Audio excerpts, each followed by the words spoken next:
Hi guys, this is Nikki Paris-Brought, and these are the 3 things I was most worried about when I started traveling. Number 1, let's jump right into it. Packing was a big issue for me. I read packing lists and I tried to think about what I would need and what kind of situations I'd be in. It was hard because I wanted to pack everything. I wanted to pack enough clothes as if I was going to cold weather and warm weather and be completely okay. And honestly, that's just not realistic. You're gonna be carrying this bag around every time you move from place to place.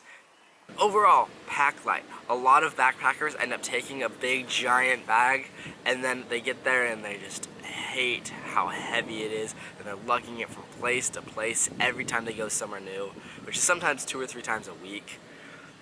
It's not fun. And they end up throwing a lot of stuff out. I had one duffel bag. I had packed all my clothes into the smallest amount that I could because I had camera gear too. So just pack light. Worst case scenario, you buy new stuff there. Second thing I was worried about is making friends.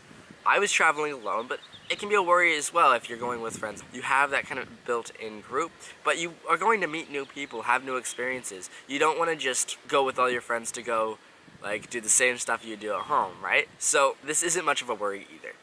Honestly, none of these three things are, but especially this one. The hostel environment.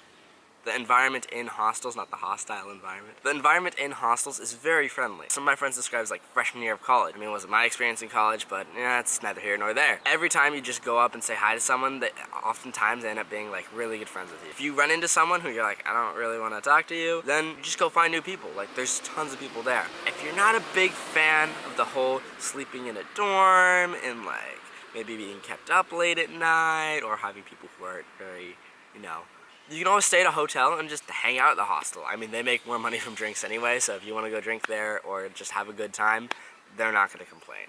Be friendly and you will find friends. And the third thing that I was worried about is just that it'd be hard, that I wouldn't transition into travel life very well. Everyone underestimates their ability to adapt. Within a week and a half, I was already used to going to new places, and I just knew how to get the tickets, how to get the tours. It started to feel like I'd always been traveling, and that was after 2 weeks. And I think that's partially because time feels like it lasts so long when you're traveling. It's a good thing because you're so much more in the moment. You're wow, I love this thing or this new thing. It's like your brain opens up like it's a child again. Other backpackers, when you first get out there, are totally very much want to help you. I've been on both sides of the spectrum, where I've been the backpacker that needs help and the backpacker that is helping someone who does need help. And it's a community. Everyone wants to make sure that everyone else is okay, and the locals also, they want you to like their country. No one wants to have a foreigner come into their country and be oh, I hate this place, this is awful. They want to make sure you have a good time. Unless you're being rude, then they want you to leave, but just be nice. And if you have any problems, if you saved up enough money, hopefully, to travel for a specific amount of time, if you end up saying, hey, I meant to be out here for 3 months and I want to be out here for a month, buy a ticket home. You have enough money, you'll have enough money to get home and have extra, to do whatever you need to, whether that's moving to a new place, find a new job, all that fun stuff. Alright, so those were my 3 biggest worries before I started traveling. But let me know what your biggest worries are, or if you have any other travel questions, please comment them below. Don't forget to hit that like, subscribe, and the bell notification to get notified when I release new videos. And with that, happy travels, and I'll see you later. And honestly, you figure it out real quick. Honestly, just be friendly. And honestly,